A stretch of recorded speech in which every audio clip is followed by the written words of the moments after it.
I'm just going to ask you, you've heard about Seth Rollins, right?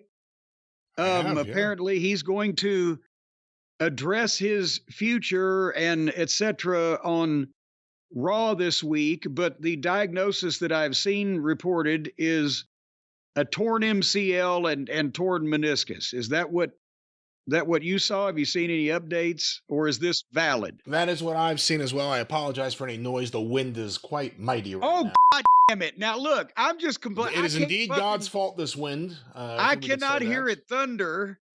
And thunder. I cannot hear it thunder. Oh, it thunder. With my bad ear, and you're claiming that you have this hearing damage and hearing loss, and you can hear the wind. Or it's the wind tunnel through my head. I hear wind somewhere. I'm not exactly It's something sure. in your head. I'll go along with you there, but no, nobody can hear these things. Your hypersensitive hearing, they ought to call you Aural Man. Would that be a cool name for a superhero? Aural Man? Aural. He's got super hearing in one ear. Be very popular with the women. Oral Man. Yes, and you can see the marketing. Listen, but anyway, back to the revolution. What is he? He's an innovator. He's a dominator. What is this? He's a revolutionary. He's going to need an imaging machine, I think. He's well, maybe he's so magnetic. Seth Rollins, torn MCL and torn meniscus. The plan apparently that they were going to go with was Rollins and Punk for WrestleMania. And to be quite honest, we don't know yet. That might not be out of the question, and we will dissect that in a second. But he did, oh, goddamn, I read the name of the move, but it's one of those goddamn names they've made up for moves. But he took a bad bump in just a course of a routine match the other night. The Falcon's Crest. That was not it. It was something with a Q in it. The Knots Landing. That might be it.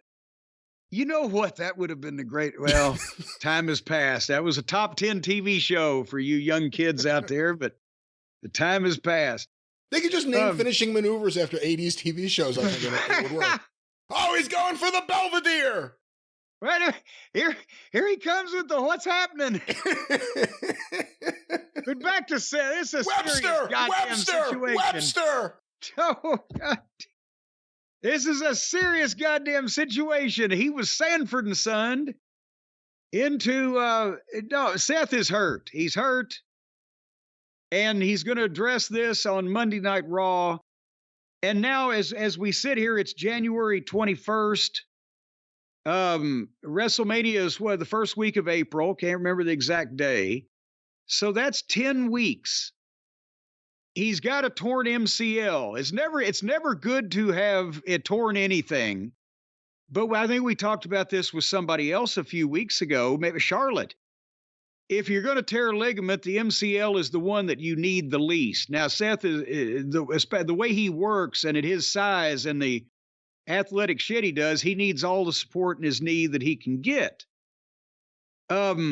But at the same time, he's a skybreaker. Well, now come on. He broke his MCL here. We're not trying to make mockery of the man and kick him while he's down. We're just going to spit on him. No. The point I'm making is the MCL is not from my experience in dealing with the athletes and the developmental programs and et cetera.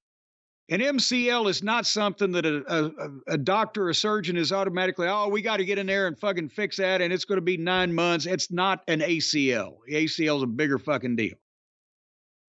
And torn meniscus is the cartilage. And that's what I have right now. Yes, and you know that when you tear it, it hurts like a motherfucker. It can be very painful.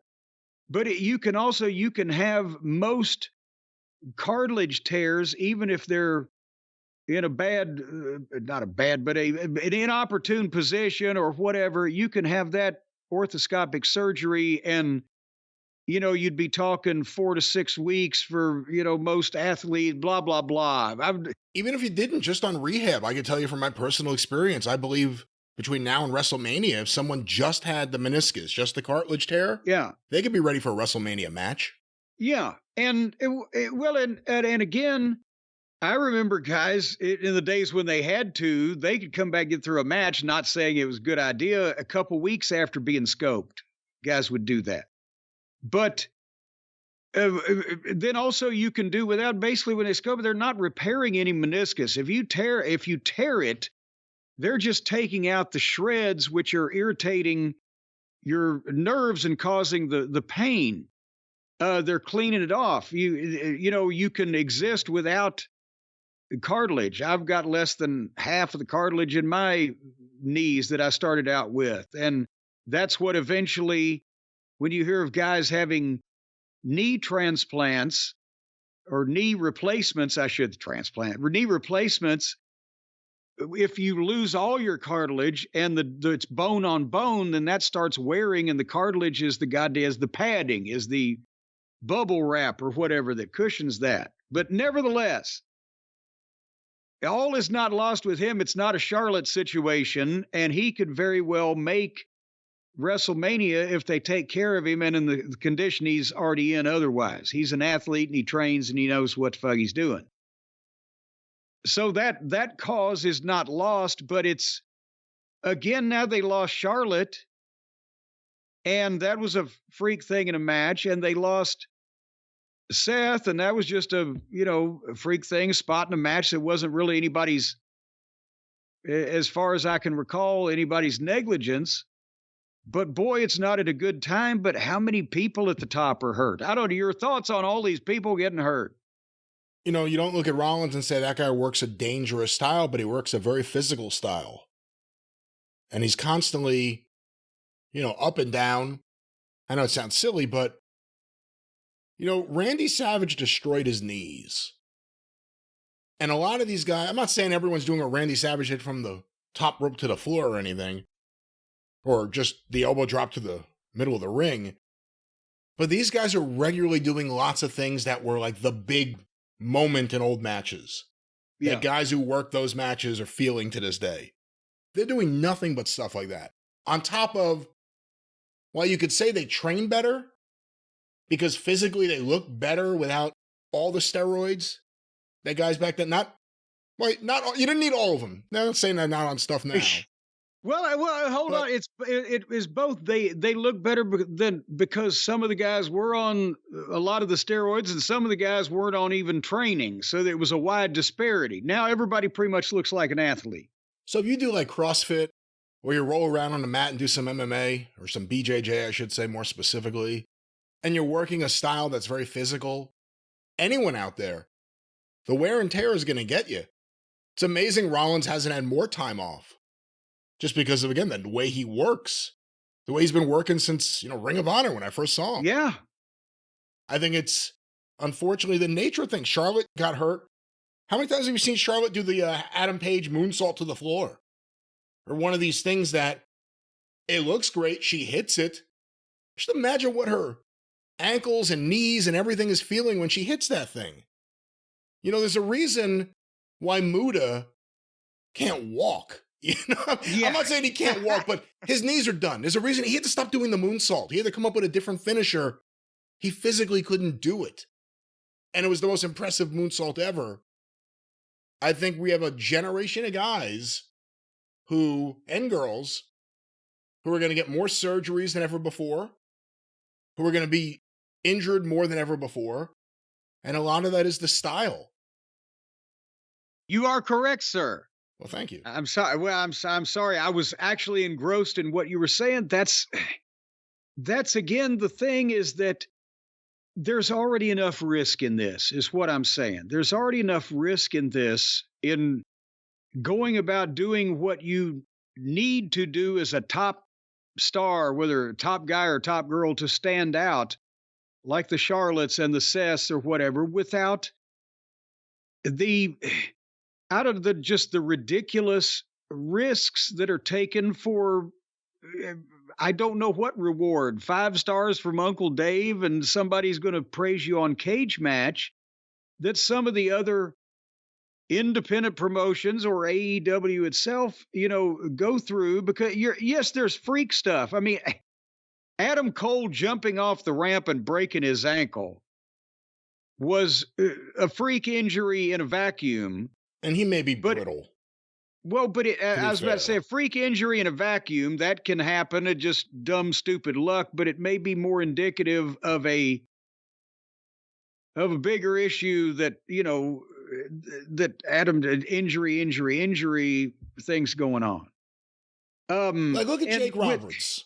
Jake Roberts, I mean, he had to have a bunch of like GoFundMe stuff years ago. What was it? His hip, his shoulder? I mean, just all messed up. Yeah. Do you remember any crazy Jake Roberts bump ever? I was about to say to you, you were going to ask me, do you remember Jake Roberts taking a fucking bump? Yeah. When? I mean, No. He was a smart worker. I'm not trying to put him down. He's a genius worker who didn't take a lot of bumps because he figured out a way to get around that. And he still physically got beat up. So these guys today, how many times do they do their move and it looks great in midair, but they're crashing to the floor right on their knees? If they're lucky enough not to just go backwards, head over heel, and hit their head on the floor. These guys are getting all banged up. And I worry about like the next generation of injuries and just wear and tear. These guys are all fucked up. Well, and MJF, the injury that we would have thought was the problem that he had from doing that fucking lunatic elbow drop off the top onto the floor when the table collapsed early was apparently not the injury that's the major injury he's got, which is the shoulder. And so he's going to address multiple things. Our friend Mr. Olivier just came back after having multiple surgeries for multiple things and is back out again. And his favorite tag team partner, Mr. Ibushi, who the recent signing of Tony Khan's, is he going to be the first time that a guy signs a contract with a company and never wrestles for him after signing that contract ever until the end of the contract? Yeah, he's going to be Tony Khan's Carl Pavano. Yankee fans will know what I'm talking about. Okay, well, in wrestling, Nash, I think, made it a 2-year contract and only wrestled once, right? But he was hurt. No, he wrestled twice because he wrestled, he got hurt, he came back, and he wrestled again, got hurt, whatever. And I know you can think of some. There's so many other guys or girls that are hurt right now that are either they're in the undercard mix in AEW and we don't even hear about it, we don't think about them, or but there's everybody's hurt in some respect, which again I think is why that the WWE, to get a return on their investment, possibly if not for any charitable reason, is insisting that a lot of these top guys talk more than they wrestle because they don't want to risk their investment out there in the cold, cruel ring. What do you think? I don't know. I mean, you look at an MJF, and this is someone we've cited in the past for working a really smart match. And he doesn't wrestle too often, which is kind of the thing for world champions nowadays, now that I think about it. Well, but remember, it wasn't his fault with the shoulder. It was Dingleberry fucking light switch that Uranagi'd him off the top rope onto his side. There was the elbow drop to the floor. Like, even, there, MJF did a couple things in that match. He went over the top rope to one side, and then he did the elbow drop right onto the floor from the top rope, which I've never seen anyone do before. That was insane. And that's the guy that works the smart matches. Yeah, in all fairness, he didn't plan to do it until he got up there and got out there and saw the table collapse. Said, "Well, fuck it, I'm going to do it anyway." But still, I'd have called another audible. But yes, I get what you mean. Is that he's the safe one and he's fucked up. But it's never looked phonier and it's never been more dangerous. How the fuck have they managed to do that? It's crazy. And it's both ends. It's the people who are doing too many high spots. I hate to just throw the word flips at that. Tricks, I think is what we used to call them. Tricks. And their bodies are going to break down. And we've seen them break down in the middle of matches. We've seen elbows snap and ankles snap and knees buckle. We've seen all these things on TV. But then it's also the guys that overly romanticized the stiff style they saw on Japanese tapes. And there are the guys who can't lay it in and it looks awful. And then there are the guys that are laying it in. You're like, why are you laying it in like this? This is professional wrestling. What are you doing? Well, and part of it also is that, well, he'll pay us anyway. You know, what the fuck? We'll go out on our shield. But I'm advising everybody that there's a little bit more reason than ever before to take care of yourself and concentrate on trying to sell some fucking tickets and draw some money with your mouth instead of your back and your neck, because the biggest company in the world that ain't going nowhere, even if their rich father passes on, is goddamn talking us to death. So that's what you need to be working on. But there've been a lot of injuries, Brian. And there have been a lot of close shaves, like we saw with Austin Theory the other night. And old Carmelo landing on their heads. A lot of close shaves. You know, you don't want a close shave, Brian. You do not want a close shave. You know what you want, don't you? You want a smooth shave. That's right. That's what you want, a smooth shave, not a close shave. You may need to have your bacon pulled out of the fire, but a smooth shave, you're going to look suave and deboner when you walk around town. And you know what I got right there? Do you hear that? I hear that. That is the bag. This is a polyurethane bag, a Ziploc container, by the way, resealable, from Harry's, our friends over at Harry's. And it says it all here on the package. It says, herein lies everything you need for a smooth shave. And I believe I've mentioned that since I've got this stuff from Harry's, I'm slicker than whale shit in an ice flow. Wait a minute, where's my thing to come out? There we go.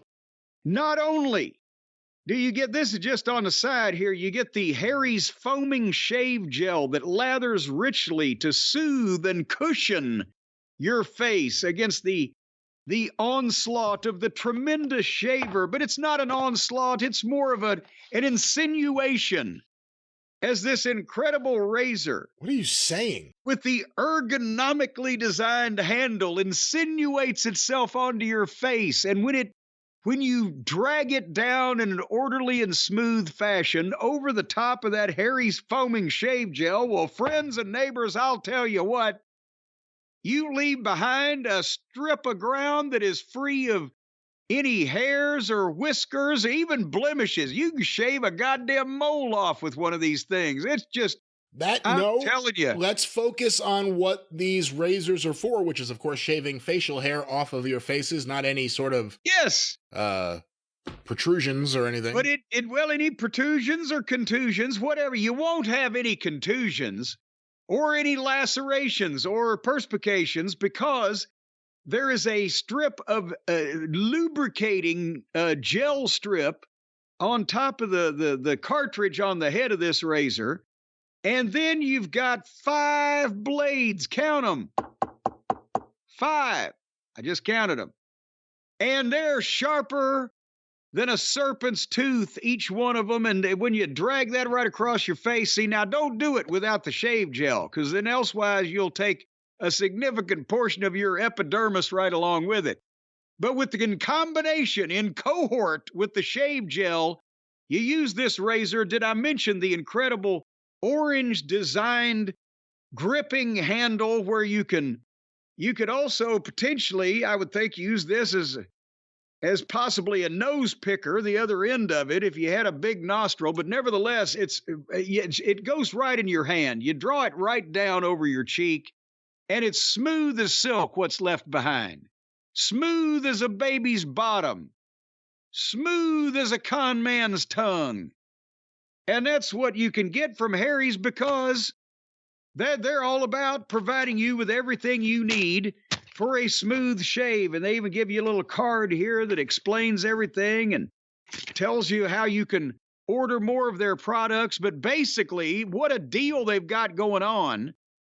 Because, you know, the razors here in the stores, you know, they're weighted. They have balls and chains around the cartridges and the inserts and the plug-ins and things because people apparently steal these things at the prices they charge. I'm pretty sure I know why. You can turn them in and they can be melted down for more than gold.